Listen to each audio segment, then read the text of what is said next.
The game of rules. The Whitmore family had a tradition. Every summer, they gathered at their ancestral home, a grand, secluded mansion standing defiantly against the test of time. The house, built over 2 centuries ago, was nestled deep in the woods, miles away from the nearest town. It had witnessed generations of Whitmores, births, celebrations, betrayals, and deaths. But it wasn't just history that haunted the mansion, it was something far more sinister. This year, the invitation arrived as it always did, an elegant black envelope sealed with wax, bearing the family crest. Inside, a single note in impeccable handwriting. The game of rules begins again. Your presence is expected. Arrive before sunset. Henry Whitmore, the eldest of his generation, shuddered as he held the note. He had always hated the game of rules. It was an old family ritual, played every summer without fail. No one spoke about it outside the house. No one dared refuse the invitation. The consequences of breaking the rules, well, Henry had learned long ago that some rules were never meant to be broken. That evening, as the sun dipped below the horizon, the family arrived at the mansion. The air was thick with unease. Henry's younger sister, Margaret, gripped her husband's arm tightly as they walked through the towering oak doors. Their cousin, Daniel, barely spoke, his face pale, his eyes scanning the dimly lit corridors as if expecting something, or someone, to emerge from the shadows. Inside, the mansion was exactly as they remembered. Massive chandeliers, dark mahogany furniture, and the eerie portraits of ancestors long gone, their painted eyes seemingly following every move. They all gathered in the great hall, where Grandmother Eleanor sat in her high-backed chair, a ghost of a smile on her lips. She was the oldest member of the family, her frail frame wrapped in a deep crimson shawl. Despite her age, her eyes were sharp, watching each of them carefully. "The rules remain unchanged," she said in a voice that echoed through the hall. "You will play the game. You will follow the rules. And you will survive, if you are clever enough." The doors behind them shut with a loud thud.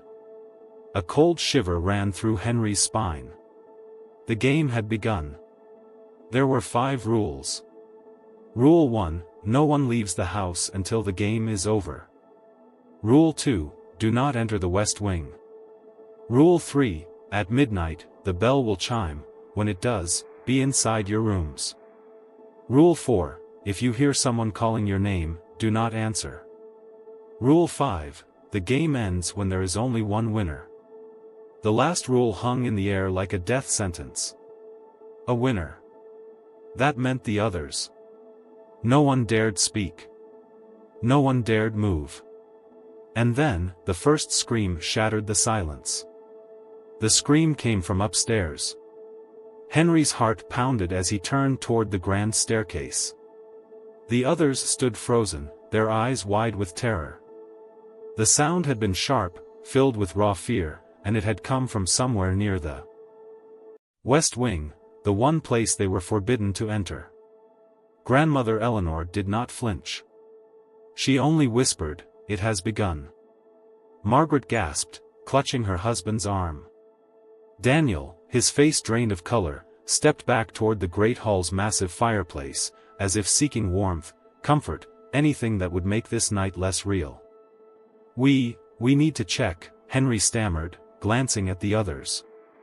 "No," Eleanor's voice was firm, absolute. "The rules exist for a reason." A heavy silence fell over the room. The air smelled of wax and aged wood, the dim candlelight casting long, flickering shadows on the walls. And then, dong, dong. The mansion's clock began to chime. Midnight. Henry's breath hitched. The third rule. Inside your rooms. Now. Eleanor's tone left no room for argument. The family moved quickly, their footsteps echoing against the marble floor. Henry felt a terrible pressure in his chest, an instinctive warning that they were not alone. As they reached the upper floor, Margaret suddenly stopped. "Wait." Her voice trembled. Where's William? Her husband. The blood drained from Henry's face. They had all been together when the scream rang out. Hadn't they? William. Margaret called, stepping toward the darkened hallway. Henry grabbed her wrist. Don't. The rules. I don't care about the damn rules, she shrieked, breaking free and disappearing into the darkness. Henry cursed under his breath and ran after her. Daniel hesitated but followed, his eyes darting nervously to the West Wing's closed doors as they passed. The hallway was eerily quiet. The wooden floor groaned beneath their hurried steps. William. Margaret's voice cracked with desperation. A door ahead was slightly ajar. Candlelight flickered inside. Margaret pushed it open. The room was empty. But something was wrong. The curtain swayed though there was no breeze. The bed was untouched, yet the floor was covered in footprints, ones that did not belong to them. They circled the room in strange patterns, stopping just before the closet door. Margaret swallowed hard and reached for the handle. Don't, Henry warned, but she ignored him, yanking the door open. Nothing. No William. No sign of life. Just darkness. And then, a whisper. So faint, so close. Margaret. Her breath hitched. She turned, her eyes wild. Did you hear that? Henry did. And he knew exactly what it meant. Rule 4. If you hear someone calling your name, do not answer. His stomach twisted as Margaret took an instinctive step toward the voice. Margaret, it came again, this time clearer. Familiar. William's voice. She gasped and bolted toward the door. Henry grabbed her arm, holding her back with every ounce of strength.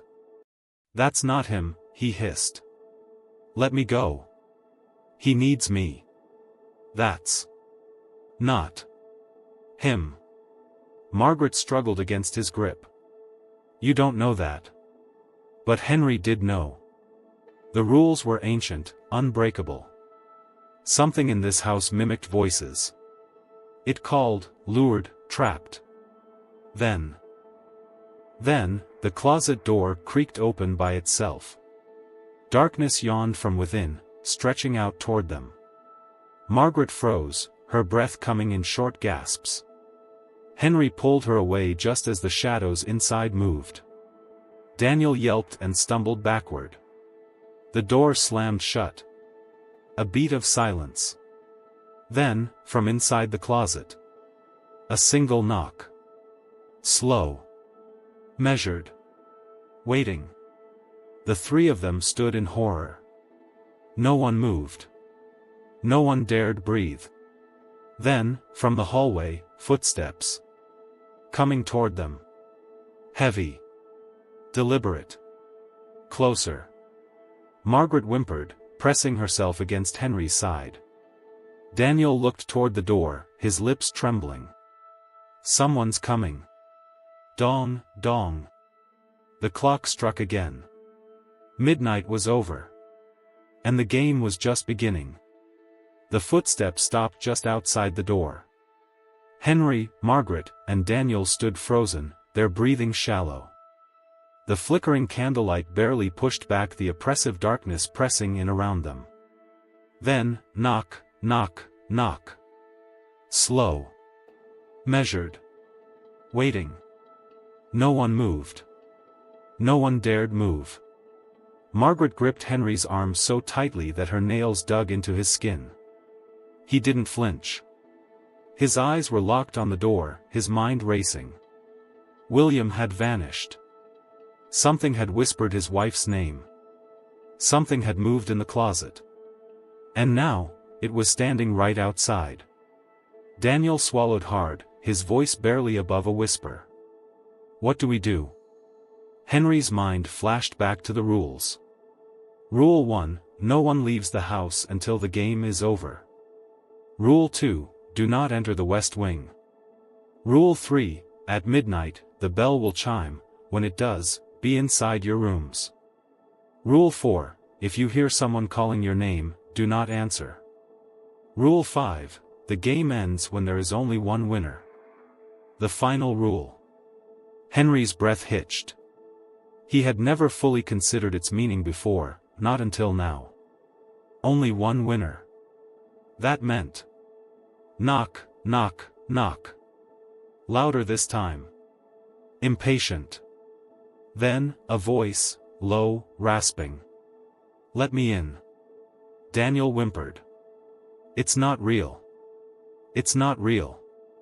Henry's blood turned to ice.